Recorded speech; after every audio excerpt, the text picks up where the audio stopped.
On the morning of September 11, 2001, 19 men armed with box cutters directed by a man on dialysis in a cave fortress halfway around the world using a satellite phone and a laptop directed the most sophisticated penetration of the most heavily defended airspace in the world, overpowering the passengers and the military combat-trained pilots on 4 commercial aircraft before flying those planes wildly off course for over an hour without being molested by a single fighter interceptor. These 19 hijackers, devout religious fundamentalists who like to drink alcohol, snort cocaine, and live with pink-haired strippers, managed to knock down 3 buildings with 2 planes in New York, while in Washington a pilot who couldn't handle a single-engine Cessna was able to fly a 757 in an 8,000-foot descending 270-degree corkscrew turn to come exactly level with the ground, hitting the Pentagon in the budget analyst office where DoD staffers were working on the mystery of the $2.3 trillion that Defense Secretary Donald Rumsfeld had announced missing from the Pentagon's coffers in a press conference the day before, on September 10th, 2001. Luckily, the news anchors knew who did it within minutes. Osama bin Laden. The pundits knew within hours. Osama bin Laden. The administration knew within the day. Terrorists who committed these acts and those who harbored them. And the evidence literally fell into the FBI's lap. That a hijacker's passport was found blocks from the World Trade Center crash site, if you can believe that. But for some reason, a bunch of crazy conspiracy theorists demanded an investigation into the greatest attack on American soil in history. That investigation was delayed, underfunded, set up to fail, a conflict of interest, and a cover-up from start to finish. It was based on testimony extracted through torture, the records of which were destroyed. It failed to mention the existence of WTC-7, Able Danger, P-TECH, Sibel Edmonds, OBL and the CIA, and the drills of hijacked aircraft being flown into buildings that were being simulated at the precise same time that those events were actually happening.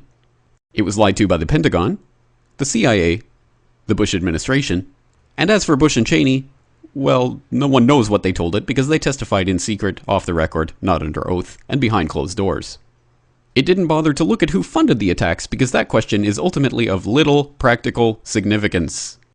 Still, the 9/11 Commission did brilliantly answering all of the questions the public had, except most of the victims' family members' questions, and pinned blame on all the people responsible, although no one so much as lost their job, determining the attacks were failure of imagination. Because Nobody in our government, at least, and I don't think the prior government that could envision flying airplanes into buildings.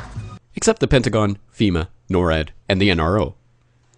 The DIA destroyed 2.5 terabytes of data on Able Danger, but that's okay because it probably wasn't important.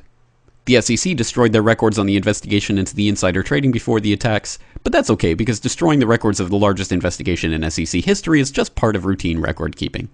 NIST has classified the data that they used for their model of WTC-7's collapse, but that's okay because knowing how they made their model of the collapse would jeopardize public safety.